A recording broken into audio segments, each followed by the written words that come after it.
আজকে জব শেষ করে বাসায় ফিরছিলাম, ঠিক আমার 3-4টা বাসা পরেই এরকম একটা জায়গা, অনেকটা বাগানের মতো।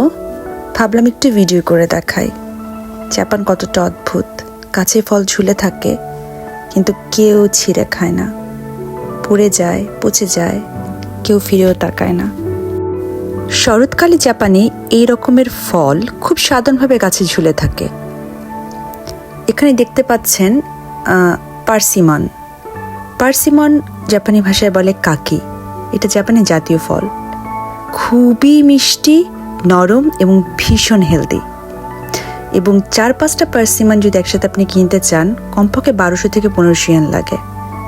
কিন্তু দেখুন, কেউ এই ফলগুলো ছিঁড়ে খায় না। এমনকি অনেক সময় গাছ থেকে পড়ে পচে যায়, গাছেই পচে যায়, তবু কেউ তুলে নেয় না। আর এই ফলটা হচ্ছে মিকান, জাপানি ভাষায় বলে মিকান। আমাদের কমলার মতো, অরেঞ্জেস, বাট একটু বড়। অক্টোবর থেকে জানুয়ারি পর্যন্ত এই মিকান দেখা যায়। জাপানের আশেপাশের বাড়িগুলোতে বলেন, রাস্তায় বলেন, আপনি দেখেন এতগুলো মিকান হয়েছে যে একদম গাছটা নুয়ে পড়েছে, কিন্তু খাওয়ার মানুষ নেই, এখান থেকে কেউ নেয় না। আর পাখিগুলো জাপানিজ, একদম রুল মেনটেন করে, ঠিক জাপানিজদের মতো। এরাও খায় না। আকাশটা কি সুন্দর না? একদম সন্ধ্যা হওয়ার আগে, এখনই সন্ধ্যা হয়ে যাবে। ভীষণ ভালো লাগছিল দেখতে, ভাবলাম আপনাদের সাথে শেয়ার করি।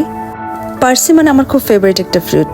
মাঝে মাঝে আমার ইচ্ছে করে এখান থেকে কিছু ফ্রুট আমি ছিঁড়ে নিয়ে বাসায় যাই, কিন্তু পরে ভাবি না, জাপানিজরা যেহেতু করে না, I am belong to Japan now, আমারও করা উচিত হবে না। এনিওয়েজ, আমার বাসায় যেতে হবে, মাগরিব ধরতে হবে। Thank you.